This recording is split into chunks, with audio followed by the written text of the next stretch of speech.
Sore Pak Arif.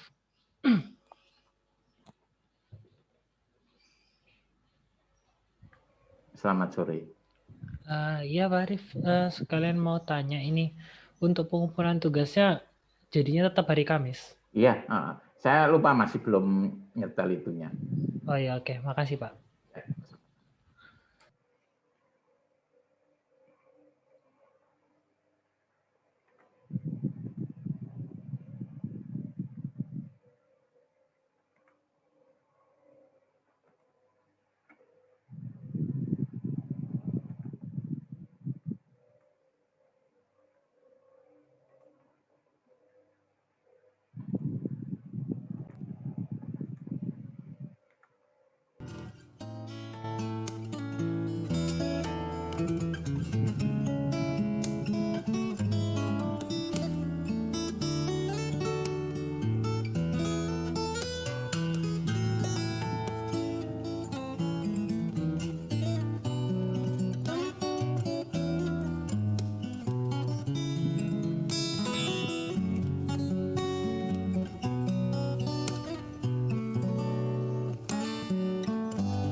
is.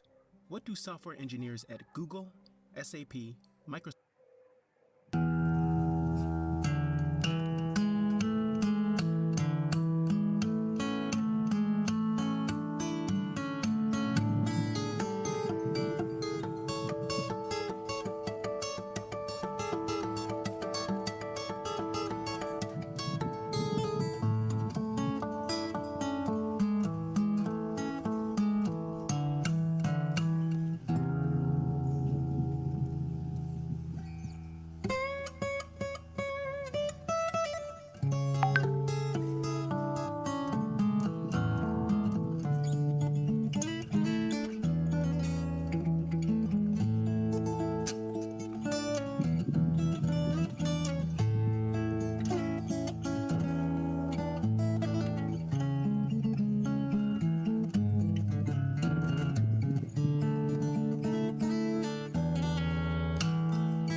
Oke, kita mulai ya sambil menunggu teman-temannya yang lain. Assalamualaikum warahmatullahi wabarakatuh. Waalaikumsalam warahmatullahi wabarakatuh. Selamat sore, bismillahirrahmanirrahim. Di pertemuan kali ini kita akan melanjutkan materi kita sebelumnya. Untuk pertemuan kali ini kita akan membahas tentang eksplorasi data.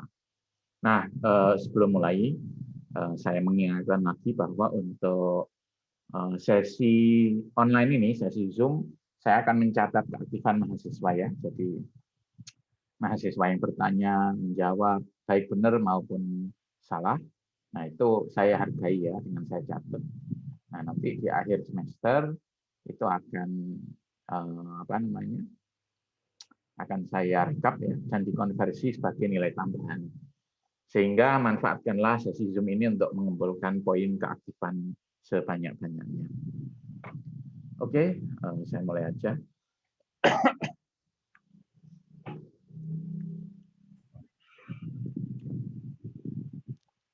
Oke, jadi di pertemuan kali ini kita akan membahas tentang eksplorasi data. Ya, data yang kita pakai di data mining itu bentuknya berupa dataset ya. Contohnya apa? Ya, contohnya yang dataset pembelian kendaraan bermotor secara kredit yang minggu kemarin Anda atau minggu-minggu sebelumnya sudah Anda kenal ya, yang ada refund, marital status, taxable income. Nah, datanya macam-macam, ada yang angka saja seperti dataset bunga iris ya. Jadi dataset bunga iris itu atributnya 4. Ada sepal length, sepal width, petal length, petal width, itu angka semua. Ya. Ada 3 kelas. Jadi ada bunga iris tosa, versicolor maupun virginica. Nah, kalau kita melihat daftar atau list isinya angka-angka saja, ya dari sesuatu yang belum pernah kita tahu atau belum pernah kita alami, ya tentu saja kita kurang paham ya apa ini. Anda cuma dikasih print-printan tabel angka ada 1000 baris, ada misalnya ada 7 kolom isinya angka, atau Anda bingung apa ini, kan nggak jelas ya. Nah, karena itu kita sebelum melakukan proses data mining, kita melakukan apa? Ini ya, berusaha mengenali angka dulu. Karakteristik datanya itu apa, ya.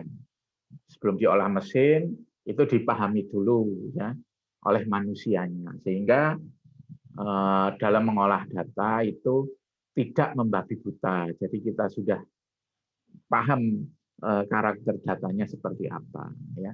Nah, jadi tujuan dari eksplorasi data itu ya, jadi kita berusaha memahami karakter data secara statistik atau dengan pengamatan.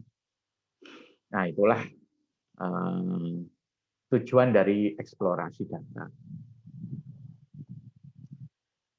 Nah, beberapa teknik eksplorasi data yang bisa kita lakukan adalah yang pertama summary statistik ya, kemudian visualisasi, ya, kemudian ada OLAP. Oke, mungkin ada yang bisa membantu ya untuk statistik kira-kira apa sih yang kita gunakan untuk memahami data?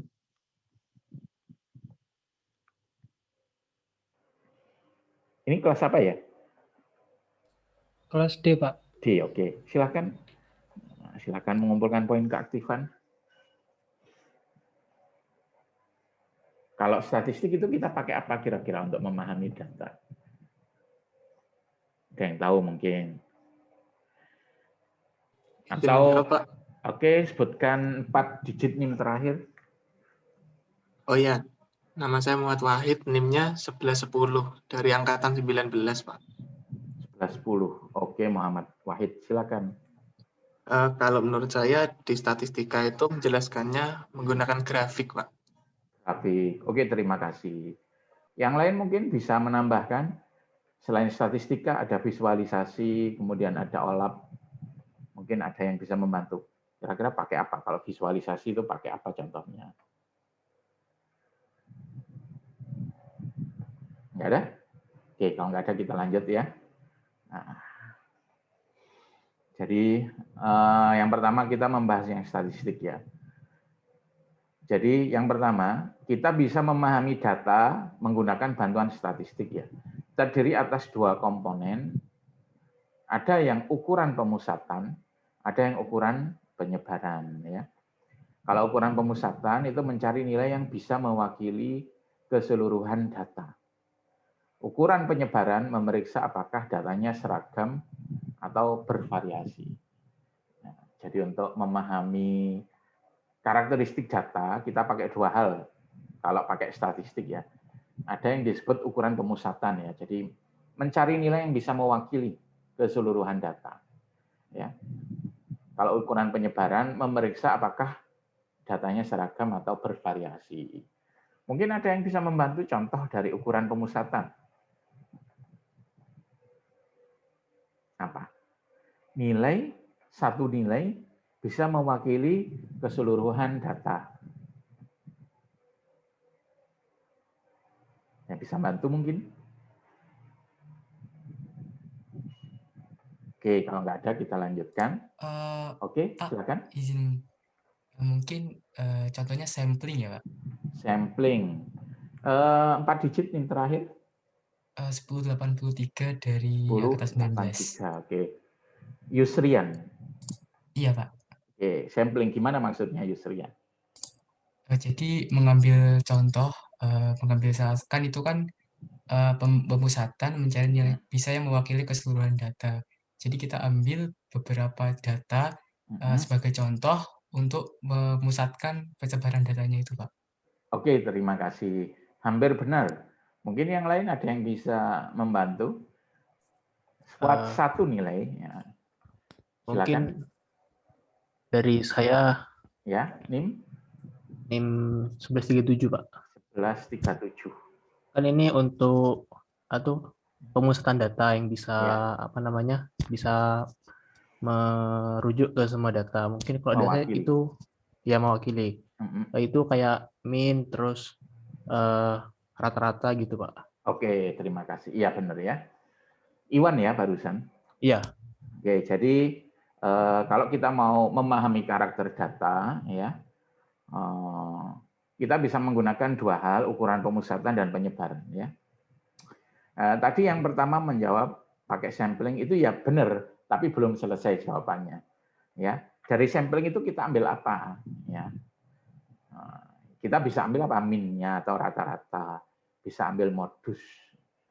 Ya, nah min maupun modus itu merupakan ukuran dari pemusatan. Satu nilai, tapi mewakili keseluruhan data. Ya.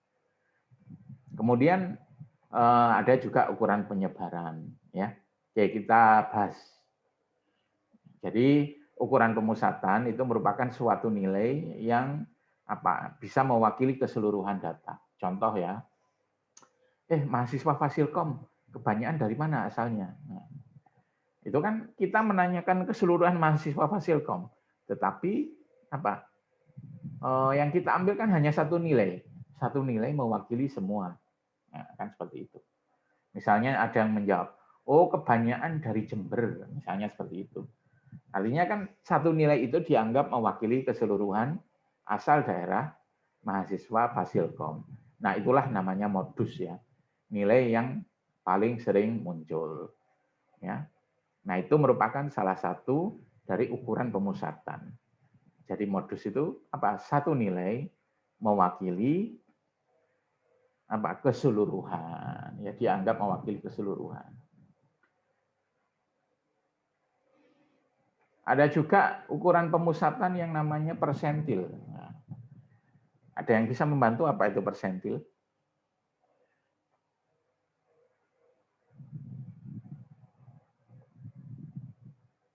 Ada yang tahu mungkin? Mungkin waktu SMA sudah pernah.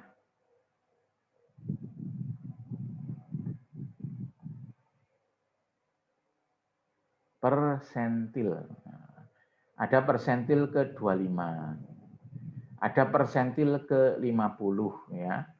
Ada persentil ke 75. Ada yang tahu?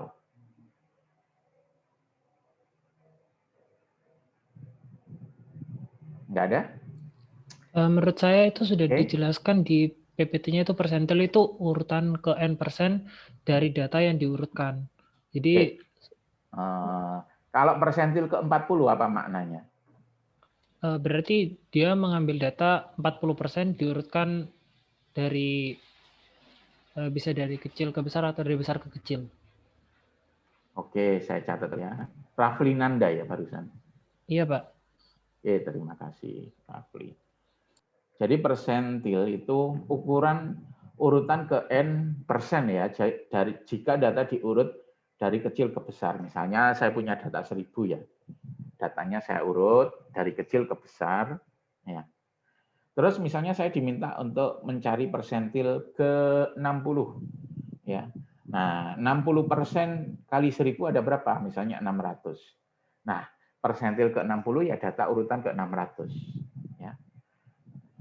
Persentil ke 75. Persentil ke 75 itu 75 per 100 kali 1750. Datanya ya data urutan ke 750 ya. Kalau datanya diurut dari kecil ke besar ya. Oke, ada yang tahu mungkin nama lain dari persentil ke 50? Kira-kira apa namanya? Persentil ke 50. Nama lainnya? Anda mestinya pernah dengar ini. Kuartil, Pak. Kuartil, terima kasih. Barusan siapa? Saya Rafli, Pak. Rafli. Kurang tepat ya. Yang lain mungkin ada yang bisa membantu? Median, Pak. Oke, terima kasih, benar. Barusan siapa ya? Iwan. Ya, jadi persentil ke 50 itu median ya, kan nilai tengah. Nilai tengah-tengah. Ya. Oke, kita lanjut. Nah, ukuran pemusatan itu tadi modus, kemudian persentil ke 50. Nah, kita bisa pakai min ya, min itu rata-rata ya. Nah, ini rumusnya rata-rata, saya pikir Anda sudah paham kan ya. Kemudian juga pakai median ya, median. Median itu nilai tengah. Jadi kalau kita punya data, kita urutkan dulu dari kecil ke besar. Nah, tengah-tengahnya di mana ya? Kalau datanya ganjil, enak, tengah-tengahnya bisa pas. Misalnya datanya ada 11, ya pasti urutan 6 kan gitu. Kalau datanya 10, bagaimana? Kalau datanya 10, itu urutan ke-5 plus urutan ke-6 dibagi 2. Nah, seperti itu media. Oke, sampai di sini mungkin ada yang ditanyakan mengenai ukuran pemusatan.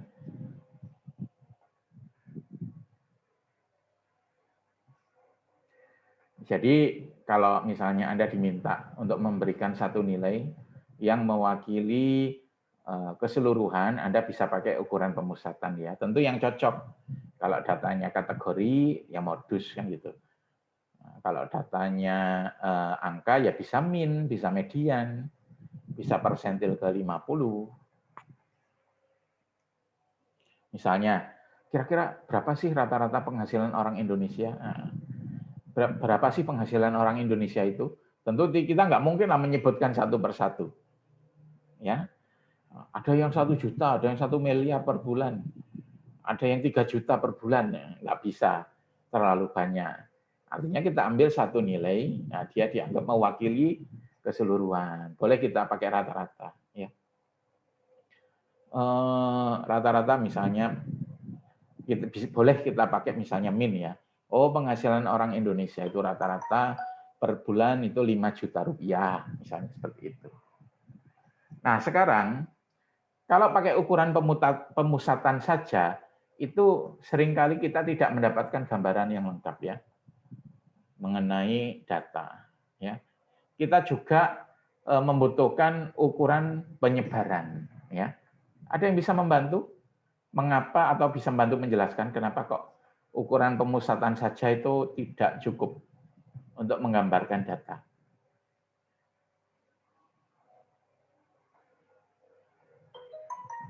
Ada yang bisa bantu mungkin kenapa kok ukuran pemusatan saja nggak cukup?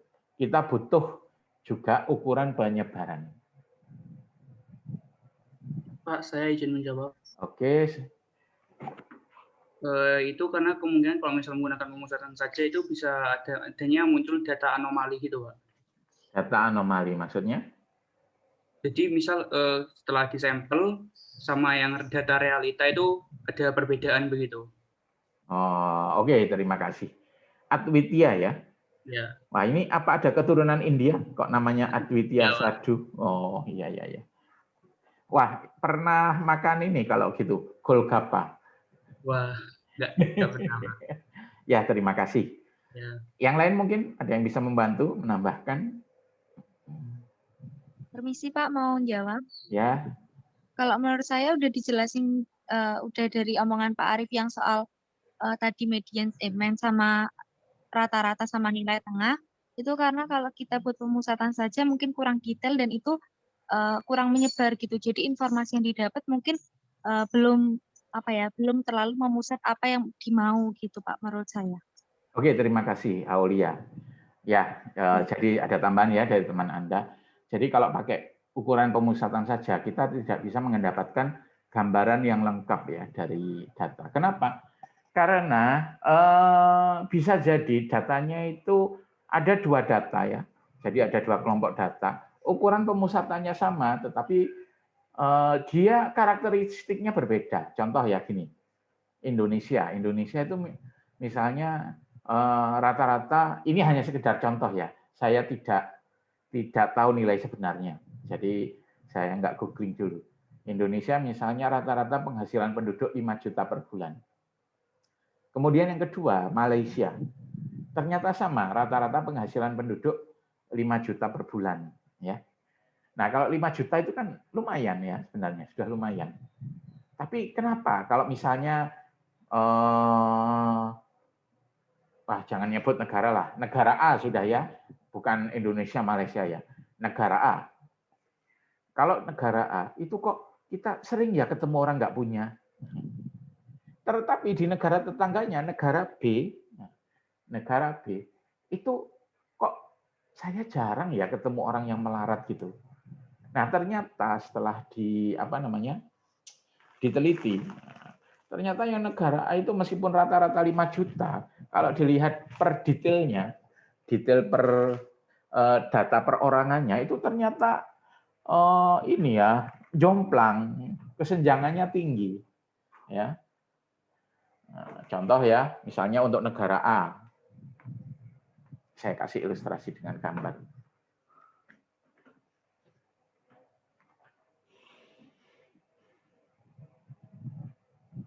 Nah, ini misalnya ini garisnya 5 juta. Terus kita cek satu persatu per individu. Ada yang mungkin di sini 20 juta, ada yang 1 juta, ya. Ada yang di sini, ada yang di sini banget.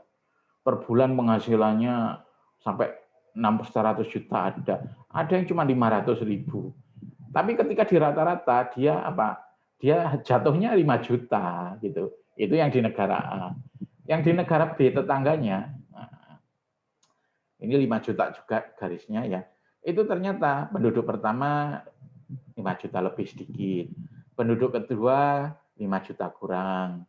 Penduduk ketiga 5 juta lebih sedikit. Ada yang pas 5 juta, ada yang kurang. Ya. Nah, dua-duanya itu ukuran pemusatannya sama-sama 5 jutanya. Tapi Anda lihat yang A, yang negara A, itu apa? Kesenjangannya tinggi. Kesenjangannya tinggi. Yang B itu kesenjangannya rendah. Jadi penghasilannya rakyatnya hampir sama semua. Nah, jadi kalau hanya pakai rata-rata atau ukuran pemusatan, kita tidak bisa mendapatkan gambaran yang utuh. Ya, nah kita harus apa? Menggunakan tambahan nilai lain yaitu ukuran penyebaran. Ya. Ada yang bisa membantu apa itu makna dari ukuran penyebaran?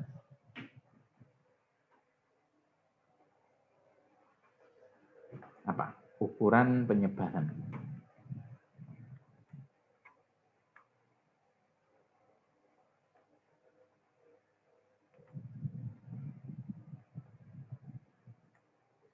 Ada yang tahu?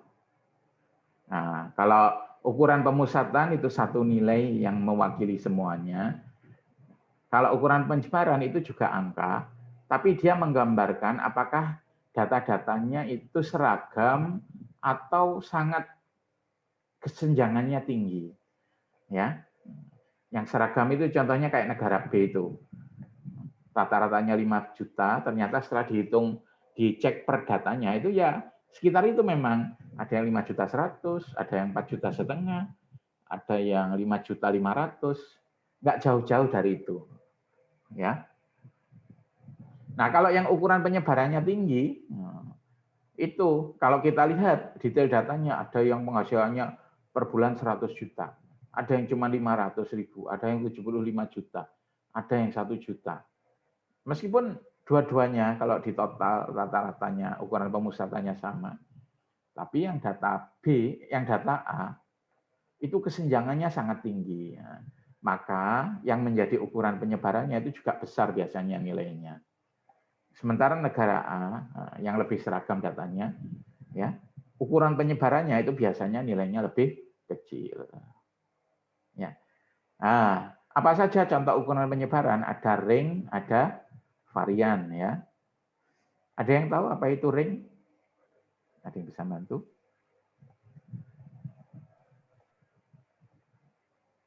Ring. Pak, mau Ya. izin. Silakan. Mau izin menjawab. Untuk ring itu seperti jangkauan datanya. Maksudnya? Seperti jangkauan untuk penyebaran datanya.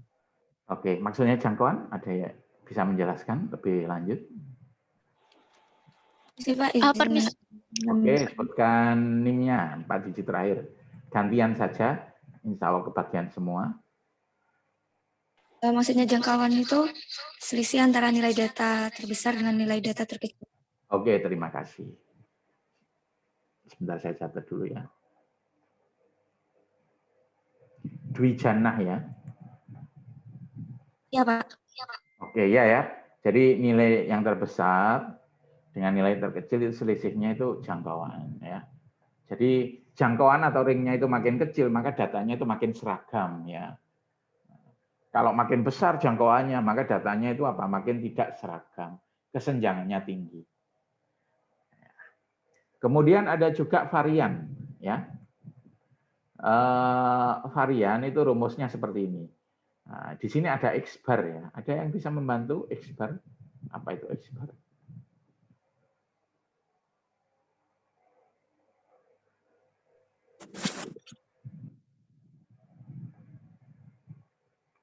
Ya, mungkin ada yang bisa. Izin menjawab. Ya, sebutkan Menurut saya digit X-bar terakhir. itu rata-rata. Hilal ya. Iya. Silakan. Menurut saya X-bar itu termasuk rata-rata dari data. Oke, benar ya, rata-rata. Nah, sekarang kalau kita mau menghitung varian, ya, setiap data kita kurangi dengan rata-ratanya. Jadi misalnya untuk penghasilan lah, orang pertama penghasilannya 4 juta. Rata-ratanya itu kan 5 juta. 4 juta kurangi 5 juta. Kemudian dikuadratkan, seperti itu. Kemudian data kedua misalnya penghasilannya 5.500.000. Nah, rata-ratanya kan 5 juta. 5.500.000 dikurangi rata-rata dikuadratkan. Ya. Nah, semua dihitung seperti itu terus dijumlahkan. Ya. Dijumlahkan terus dibagi M-1 ya. M itu adalah banyaknya data.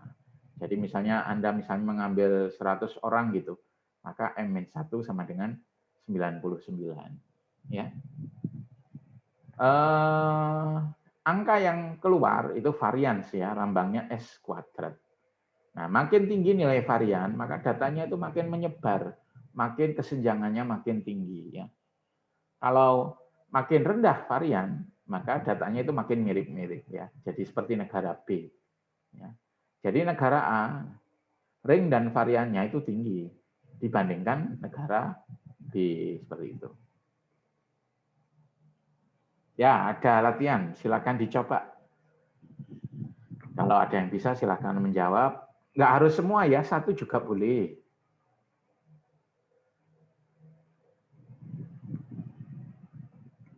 Silakan, mungkin ada yang mau lebih enak atau lebih mudah pakai Excel.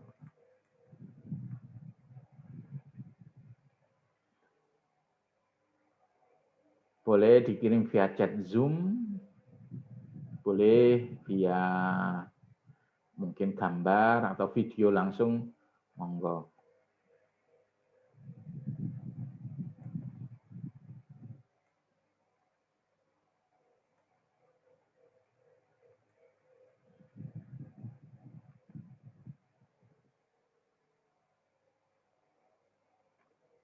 Oke, kayaknya ada yang menjawab. Yosa, persentil ke-75. Ya, silakan. Yosa.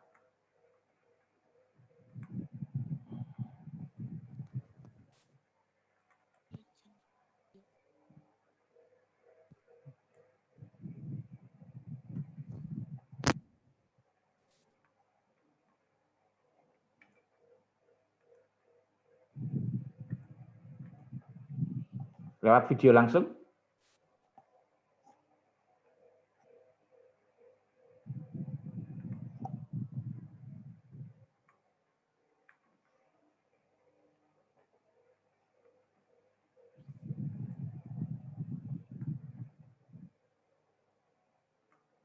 Halo?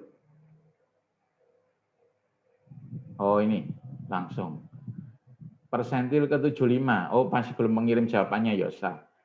Oke. IHAK 92 ya. 92. Oke, benar ya. Bentar saya cek dulu. Oh ya, ringnya 92. Oke, saya catat.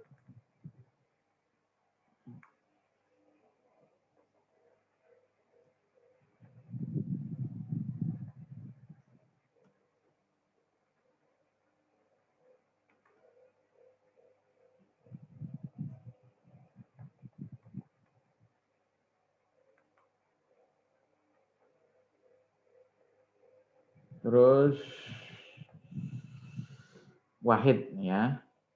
Wahid ringnya 92, minnya 35,67. Oke, benar ya, Wahid Asidiki.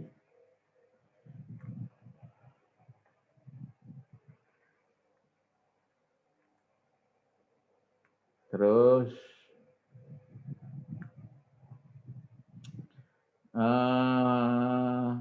median 31 ya.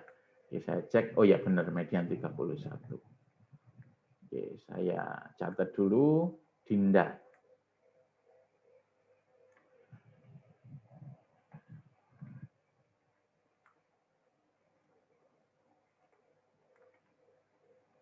Rafli, persentil ke 75, 47.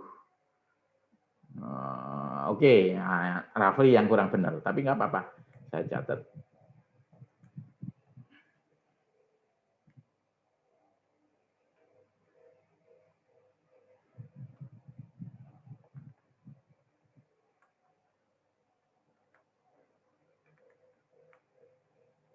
Oke, saya bahas ya.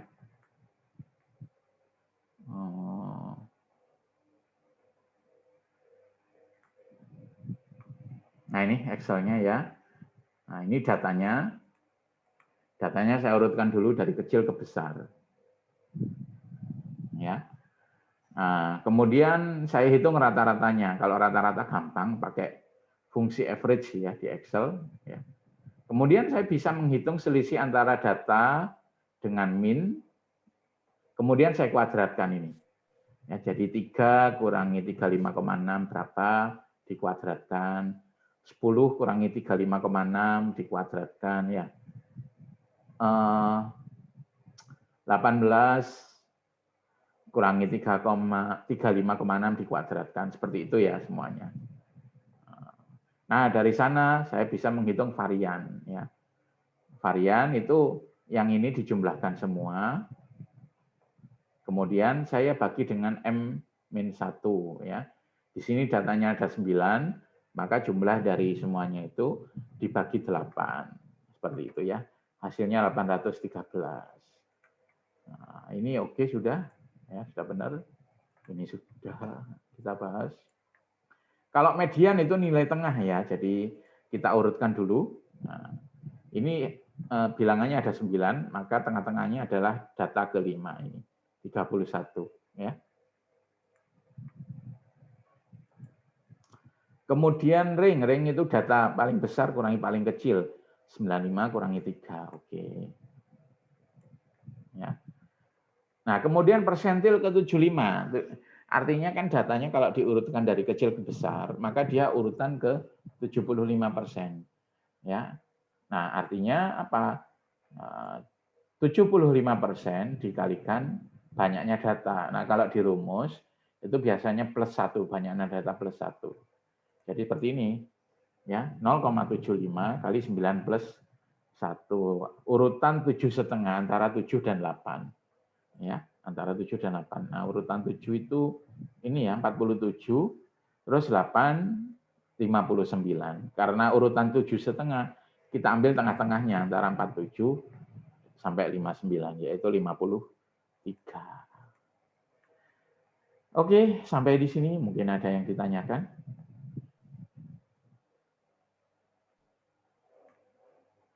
Nah, ada yang ngecek. Oh, Yosa, oke, saya catat juga.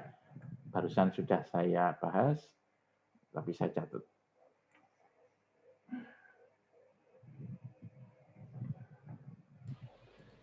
Pak Arief, ya, boleh tanya? Yang persentil ke 75 tadi, kok bisa ketemu angka 7 dan 8 tadi? Yang 7,5 penghitungannya gimana ya, Pak? Oh, gitu. Oke. Iya, minta diulang. Ini ya. Jadi kan angkanya 9. Ada 9. Nah, 75% kalikan 9 plus 1. Jadi untuk menghitung posisi, itu jumlah angkanya ditambahi 1. Kalau angkanya 100 ya 100 plus 1. Ya. Jadi ini posisinya. Ya. Jadi datanya diurutkan dulu dari kecil ke besar. Persentil ke 75 kan urutan ke 75%. Artinya kalau kita hitung posisinya 0,75 kali banyaknya data kan 9. Nah, tapi kalau menghitung posisi nanti plus 1, 9 kan 1. Nah, ini posisinya. Ya. Nah, data posisi kalau dihitung kan hasilnya 7,5 ya. Jadi nanti hasilnya 7,5 antara data ke-7 dan data ke-8 ini kan. Data ke-7 47, data ke-8 59. Nah, kita ambil tengah-tengahnya ya. Karena posisinya 7,5. Bukan 47, bukan 59. Tengah-tengahnya antara 47 dengan 59. 53. Seperti itu. Oke, baik, paham, Pak. Oke. Barusan siapa? Ya, namanya? Yang saya, Pak. Rafli. Rafli. Pak, sama mau nanya, Pak. Ya. Ini kan saya dan teman-teman sudah presensi lewat MMP, tapi nggak terrecord, Pak. Ini gitu. Iya, kita nunggu aja atau presensi lewat QR? Kenapa ya Pak? Terrecord? Sudah dicek? Iya, ini saya sambil ngecek juga. Masih belum terbarui. Saya cek dulu ya. Siapa tahu saya keliru set jamnya. 16.10 kan sampai 17.50 mestinya. Saya cek lagi.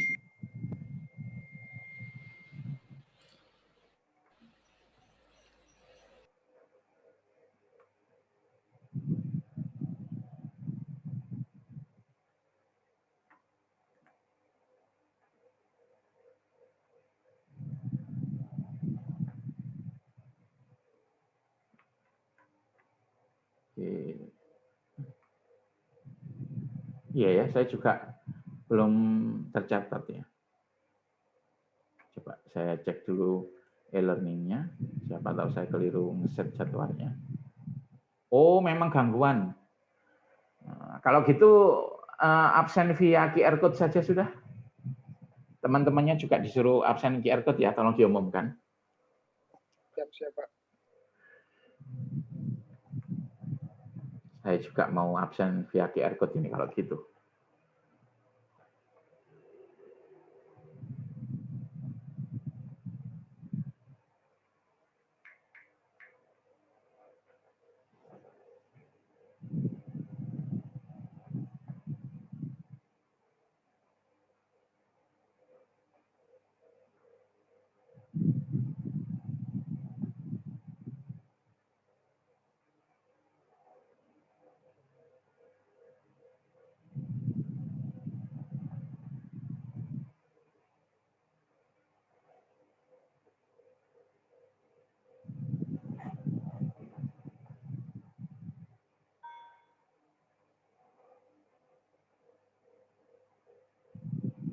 Oke, tolong diumumkan ya di grup kepada teman-temannya agar absen QR code.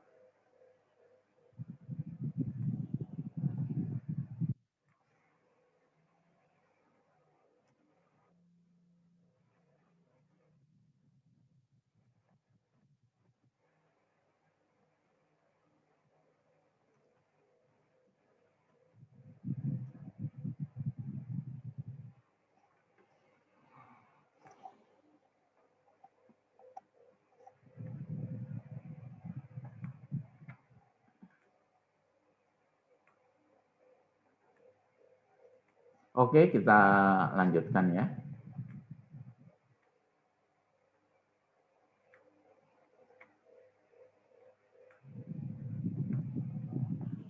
Nah, barusan kita sudah membahas ya, jadi memahami data menggunakan statistika ya. Ada dua yang kita gunakan, ukuran pemusatan dan ukuran penyebaran ya. Jadi kita nggak bisa menggunakan satu aja, jadi dua-duanya agar bisa memperoleh pemahaman yang lengkap ya tentang data. Oke. Cara kedua, nah ini kita mempelajari cara selanjutnya itu pakai visualisasi ya. Jadi menyajikan data dalam bentuk visual. Ada yang bisa membantu contohnya apa? Izin menjawab, Pak. Silakan sebutkan NIM. NIM 1041 dari angkatan 18. Oke, sebentar saya cari dulu.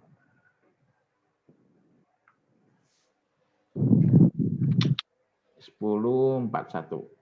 Iya. Aulia. Sarah, Pak. Siapa? Sarah. Sarah, sebentar. Ya. Oh ya, Rara. Silakan. Ya, mungkin bisa berbentuk grafik atau diagram. Diagram. Ya. Contoh dari grafik atau diagramnya. Karena grafik atau diagram jenisnya macam-macam.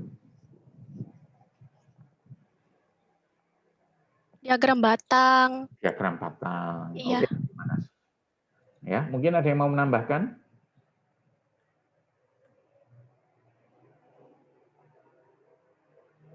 Oh, baru ada yang bertanya, Yosa.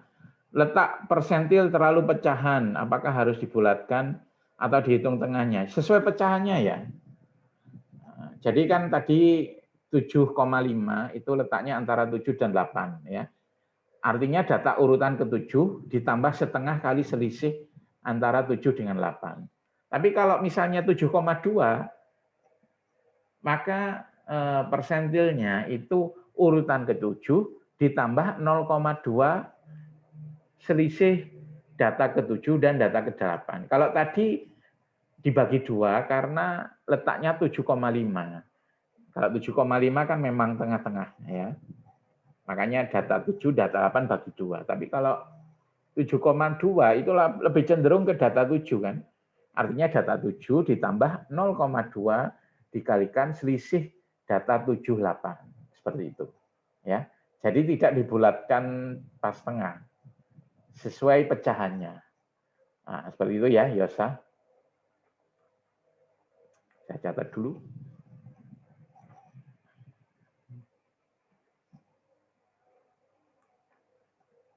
Oke, kita lanjutkan ya. Nah, diagram batang, ya benar ya, kata teman Anda. Macam-macam ya, nah, ini contohnya. Jadi kalau tadi pakai statistik, kalau sekarang pakai visual. Ya. Nah, untuk visual itu sebelum membuat visualnya ya, jadi ada beberapa hal yang kita lakukan. Yang pertama, tahap representasi ya. Jadi mengubah data menjadi elemen grafis ya. Contoh ya, di sini kan elemen grafis yang menunjukkan suhunya apa? Warna kan. Ya. Jadi elemen grafis yang mewakili data di sini kan warna. Data aslinya ya berupa angka, angkanya yaitu suhu. Ya. Nah, suhunya di sini kemudian dikonversi menjadi warna. Makin tinggi suhunya warnanya makin merah. Ya, makin rendah makin ke arah biru. Nah, kemudian setiap area itu diberi warna sesuai suhunya. Nah, tahap pertama di sini apa? Mengubah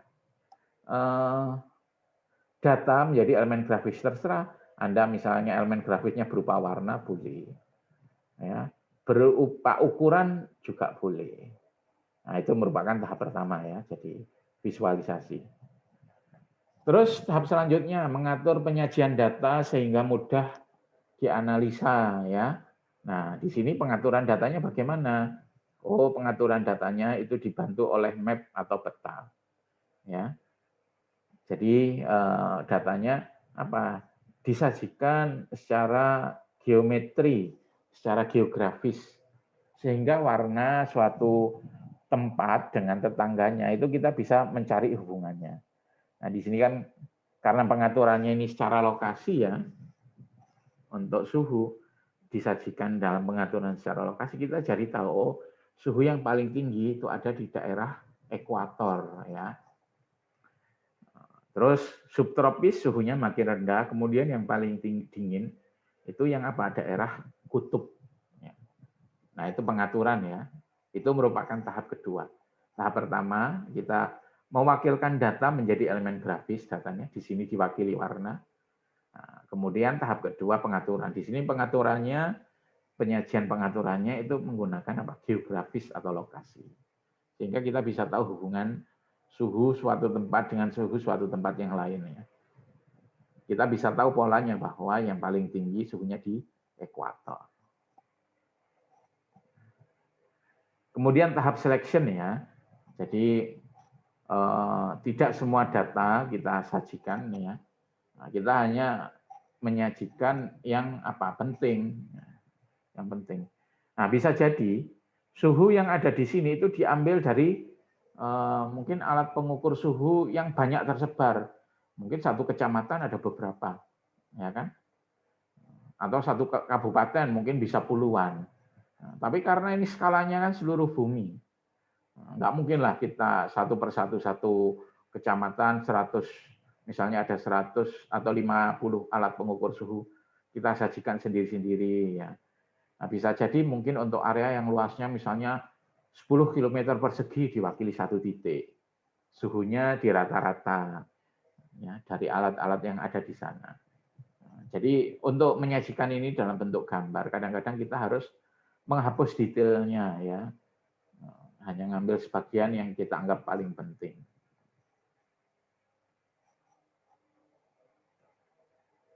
Nah, ini teknik pertama ya, histogram ya. Jadi seperti kata teman Anda, diagram batang. Nah, ini menunjukkan apa? Hubungan antara petal width dengan ini ya, dengan apa namanya? Bunga iris ya.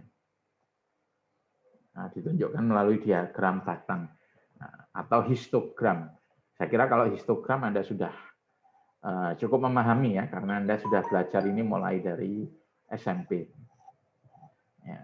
Ada juga histogram yang 2 dimensi. Nah, ini. Jadi atribut yang kita analisa atau kita catat ada 2, petal width dan petal length. Ya. Nah, coba saya carikan dulu sebentar datanya.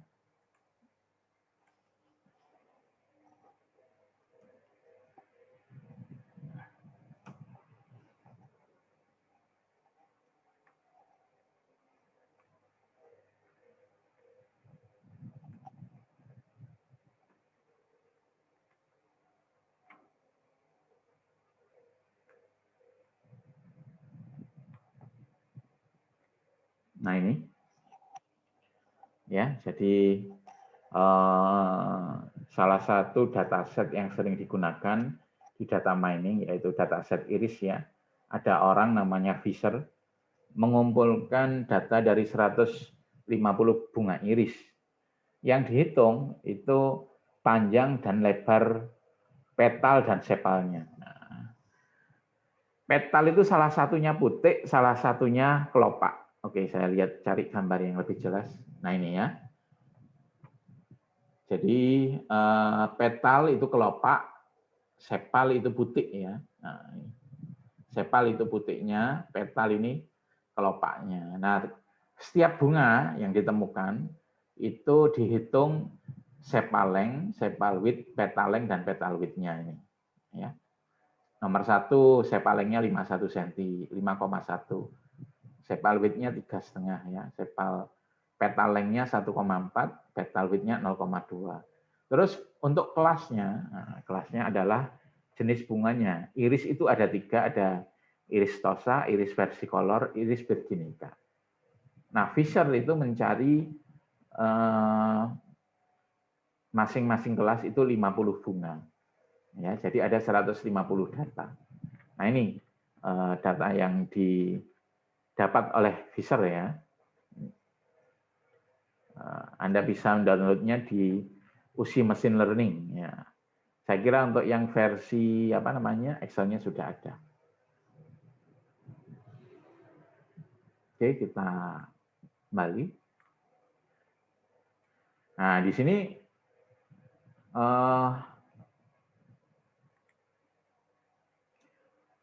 dari dataset iris itu dibuat histogramnya ya. Nah, tapi histogram di sini atributnya terbatas ya. Sehingga untuk yang ini itu cuma 2 atribut saja yang dipakai ya. Petal width dan petal length. Jadi untuk yang batang pertama yang paling dekat dengan kita, nah, itu yang ukurannya petal width-nya 0 sampai 1 cm, kemudian petal length-nya 0 sampai 3 cm. Nah, ternyata jumlahnya ada sekitar berapa ya? Sekitar 50. Dan kalau Anda perhatikan sebenarnya ini berkelompok ya. Satu batang itu menunjukkan satu kelas yang sama. Jadi kalau dibuat histogramnya, kelas-kelas yang berbeda itu cenderung bergerombol. Ya.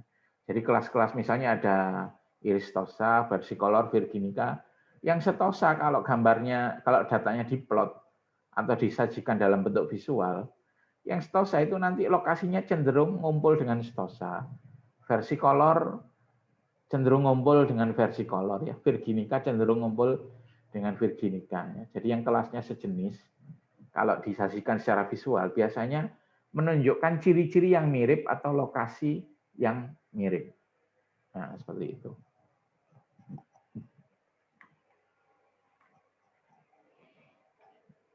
Cara kedua box plot ya. Box plot, jadi ini menggunakan persentil. Ya, jadi datanya diurutkan dulu dari kecil ke besar. Satu box plot ini menunjukkan satu atribut. Ya. Untuk setelah datanya diurutkan dari kecil ke besar, kita hitung persentil ke 10, persentil ke 25, persentil ke 50, persentil ke 75, kemudian persentil ke 90. Terus kita gambar dalam bentuk batang seperti ini. Ya. Nah, ini untuk yang persentil ke 10. Jadi datanya diurut dulu. Nah, ya. Urutan ke 10%, jadi misalnya datanya ada 1000, persentil ke 10-nya adalah data urutan ke 100. Ya. Kalau 1000. Nah, ini menunjukkan data urutan ke 100. Persentil ke 10. Kalau ini yang persentil ke 25, kalau datanya ada 1000 ya urutan 250. Ya. Ini persentil ke 50. Jadi kalau asumsinya 1000 data, nah, ini urutan 100. Ya, ini 250, urutan ke 500, ini persentil ke 75. Ya, jadi ini 750. Ya, ini persentil ke 90, 900. Nah, data yang di atas persentil 90 atau kurang dari persentil ke 10 itu disebut outlier atau pencilan. Jadi dia dianggap terlalu besar atau terlalu kecil. Ya. Nah ini merupakan box plot ya, box plot untuk ini ya digunakan membandingkan atribut ya. Jadi dari dataset iris itu kan atributnya ada 4, sepal length, sepal width, petal length, petal width ya. Ini skalanya senti yang di sini. Nah, kira-kira apa yang bisa Anda simpulkan dari box plot ini? Silakan.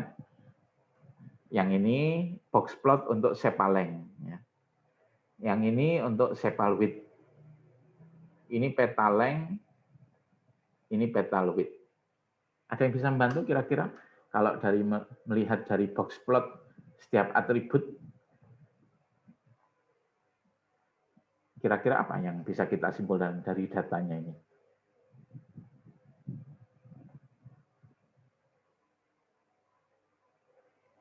Ada yang bisa membantu?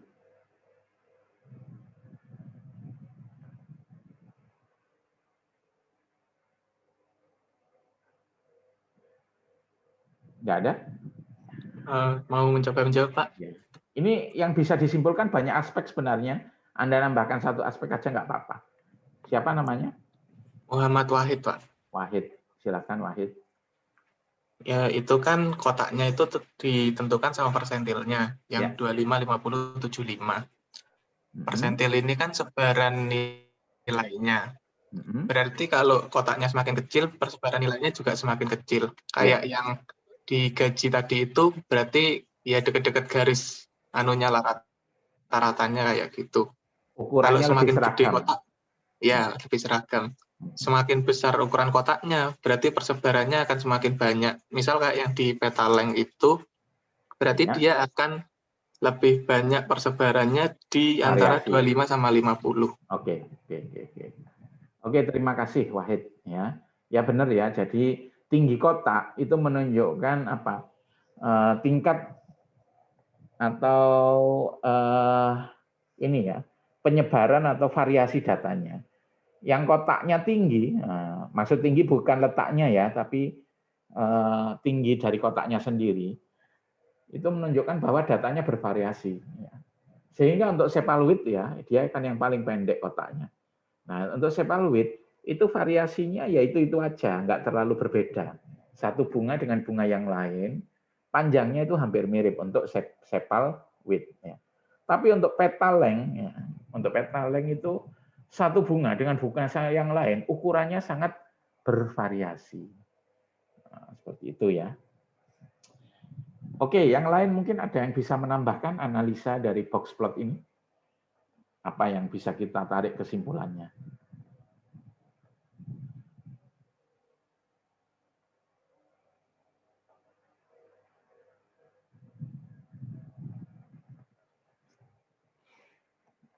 Oke, untuk dimensi yang paling kecil siapa? Petaloid ya, dia kan yang paling rendah posisinya. Ya. Kemudian yang lebih tinggi ada petal length, terus cephaloid. Kemudian dimensinya yang paling besar adalah cephal length, karena kotaknya posisinya ada di atas. Ya. Kemudian untuk ini ya, untuk letak persentil ke-50, Anda perhatikan, ada yang persentilnya pas di tengah-tengah. Ya, nah ini pas di tengah-tengah. Ada yang persentilnya agak ke atas. Nah, kalau yang pas di tengah-tengah, itu artinya apa? Kalau Anda bikin histogramnya, dia rata kanan kiri. Ya. Kalau yang ini apa? Cenderung apa? Gini kan? Nah, menjulur ke kiri. Seperti itu. Nah, jadi banyak yang bisa kita simpulkan dari box plot. Ya. Oke, kita lanjut. Ada juga scatter plot ya. Nah, scatter plot. Jadi scatter plot ini merupakan teknik visualisasi yang sangat sering akan kita pakai ya di data mining. Jadi scatter plot itu memplot data di koordinat Cartesius. Nah, seperti ini. Yang ini dari dataset iris ya. Yang biru iris tosa, hijau versicolor, merah virginica. Nah, karena keterbatasan gambar ya, dia bisa memplot paling maksimal 2 dimensi, maka dibuat seperti ini ya.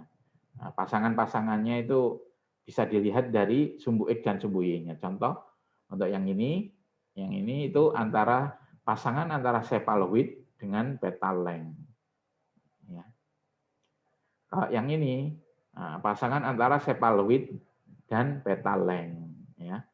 Nah, ini petal length, ini cephaloid. Nah, Anda perhatikan, ya, di sini satu titik itu mewakili satu data. Saya hapus dulu.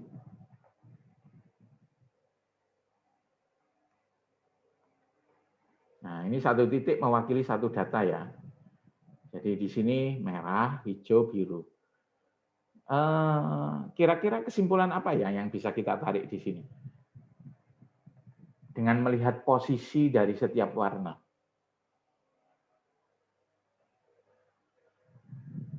Ada yang bisa bantu mungkin?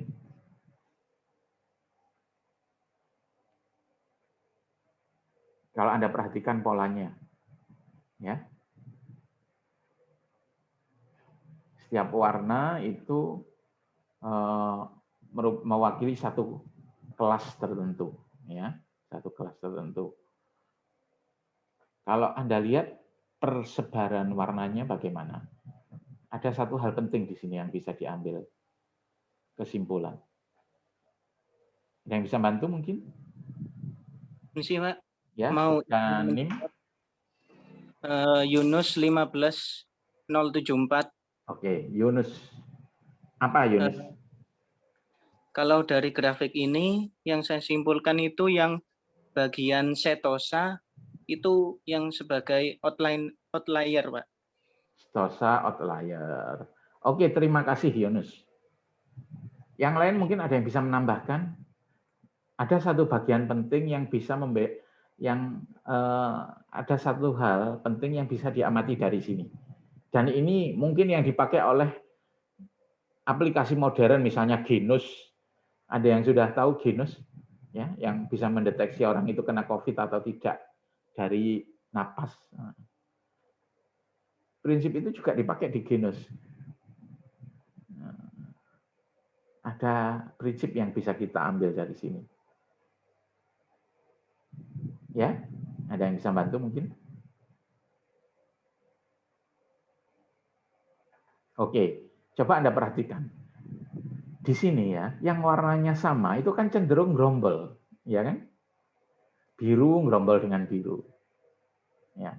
Hijau gerombol dengan hijau. Merah gerombol dengan merah, ya kan? Coba Anda perhatikan misalnya ini ya.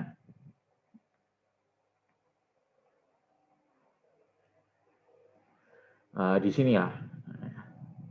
Misalnya kita memperhatikan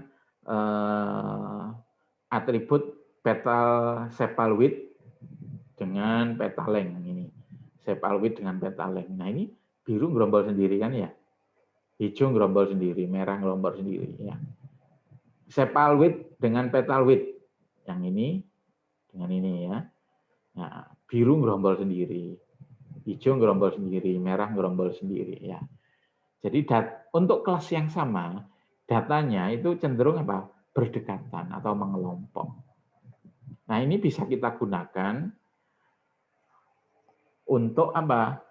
Untuk melakukan klasifikasi atau nebak. Contoh ya, misalnya kita punya bunga. Kita bisa menghitung sepal length, sepal width, petal length, petal width. Oke, misalnya kita pakai yang ini. Yang ini ya. Jadi yang kita pakai sepal width saja dan petal width saja. Kita bisa tahu nilainya, misalnya ini X, ini Y. Tapi kita nggak tahu kelasnya, apakah dia iristosa, versicolor, atau virginica. Nah, caranya gimana? Akan kita plot di sini. Ya, bunga tersebut yang kita nggak tahu jenisnya, kita plot. Misalnya lokasinya di sini. Nah, kira-kira dia masuk kategori apa nantinya? Stosa, ya benar. Ya, kenapa? Karena dia dekat dengan gerombolan stosa. Nah, itu prinsip itu sangat penting ya. Itu digunakan di berbagai aplikasi yang modern. Misalnya apa? Genus ya contohnya. Genus itu mula-mula yang mengumpulkan dulu kan sampel dari orang yang kena COVID, sampel nafas dari orang yang nggak kena COVID ya. Nah, kemudian diplot di sini. Ketika diplot itu pasti menunjukkan perbedaan lokasi. Yang COVID pasti gerombol dengan yang COVID. Ya. Yang nggak kena COVID pasti gerombol. Tergantung atributnya ya. Nah, di sini ada atribut yang ngefek, ada yang nggak. Contohnya ya sepal width dan petal width itu atributnya bagus. Dia bisa memisahkan yang stosa, versicolor, dan virginica. Tetapi untuk yang sepal width dengan sepal, oh maaf, yang kayak inilah, ya, yang ini, ya, sepal length dengan sepal width kombinasinya ternyata buruk ya. Kalau diplot itu dia ngumpul semua, cenderung campur aduk. Tapi kalau yang ini, nah, yang ini bagus ya, sepal width dengan petal width. Nah, itu kalau kita gunakan dia bisa memisahkan iris stosa, versicolor, dan virginica. Sama juga dengan genus, ya. Dia pakai komposisi kimia tertentu, atribut-atributnya itu komposisi kimia.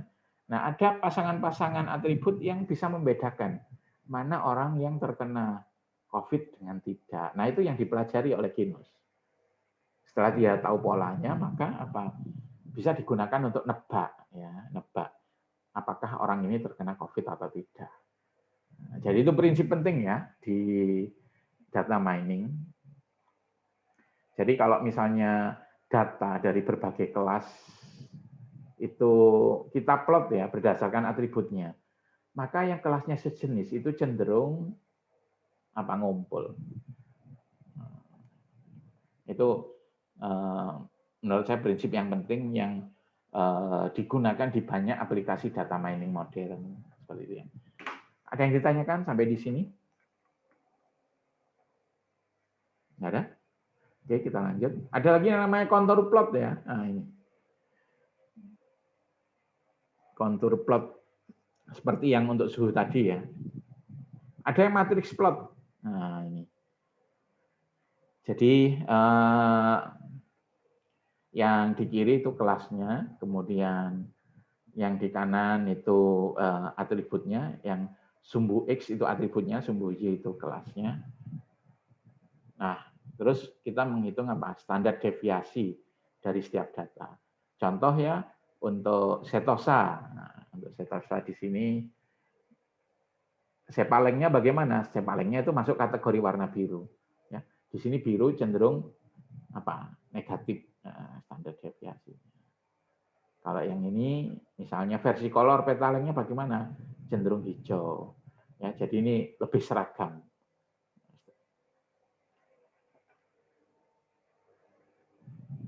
Bisa juga pakai correlation metric ya. Bisa juga pakai paralel koordinat. Nah, ada yang bisa membantu menjelaskan paralel koordinat? Itu teknik visualisasi yang seperti apa?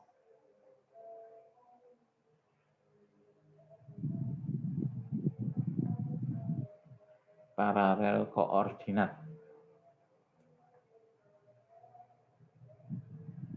Oke, kalau nggak ada, jadi satu garis di sini menunjukkan satu bunga ya. Kita tetap contohnya itu pakai bunga iris ya.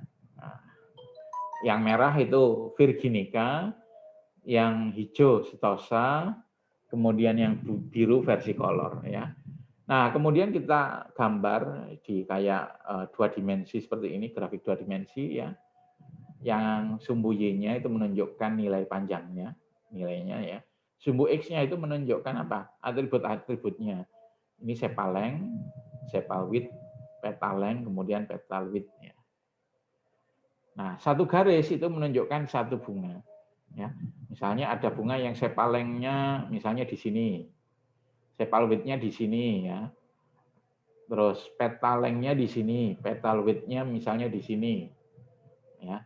Nah, misalnya bunga itu jenisnya adalah virginica. Kalau virginica kan merah. Nah, kemudian kita tarik garis merah dari titik-titiknya. Nah, seperti itu di sini. Nah, makanya satu garis itu menunjukkan satu spesies atau satu kelas. Nah, kalau Anda perhatikan ya, kalau Anda perhatikan itu gimana?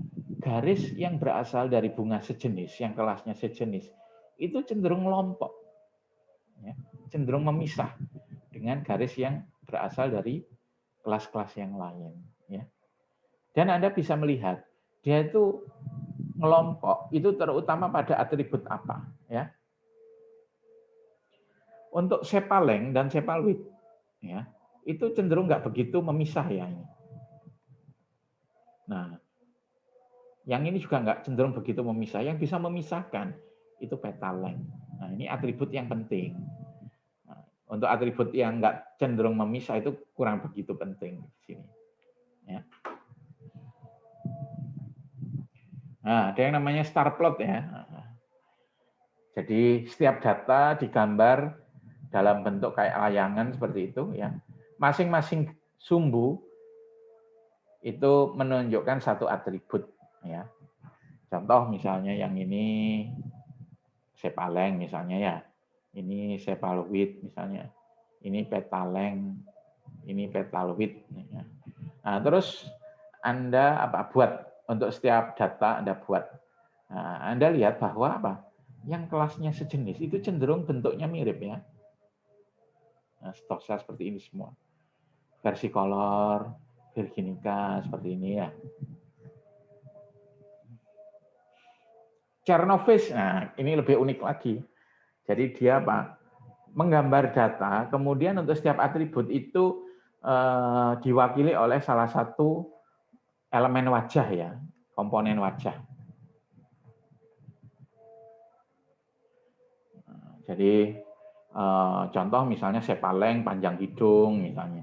Sepal width mungkin jarak antar alis, petal length jarak antar mata.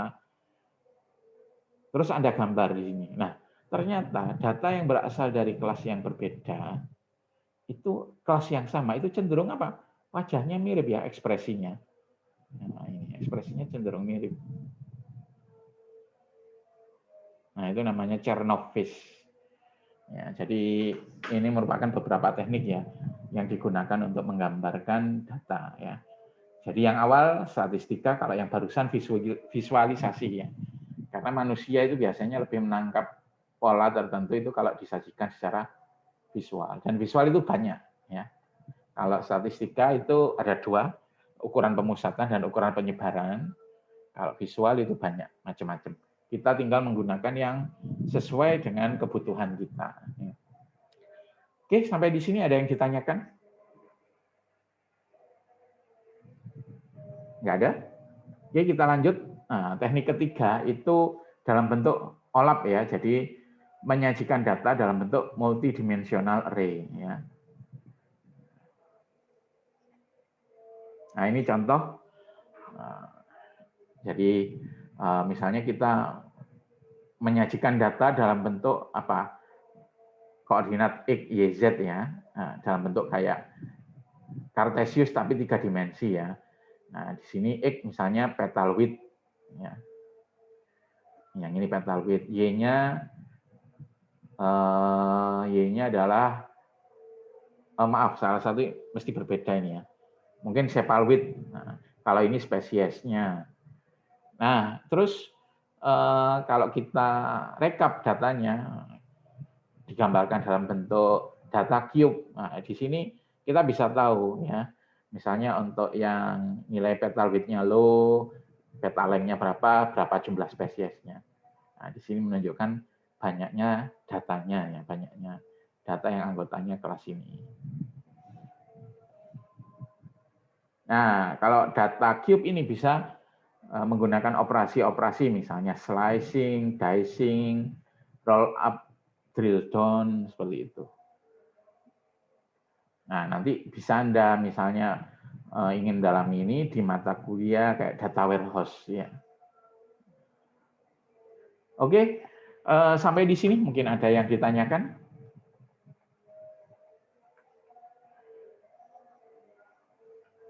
Nggak ada? Oke, kalau nggak ada,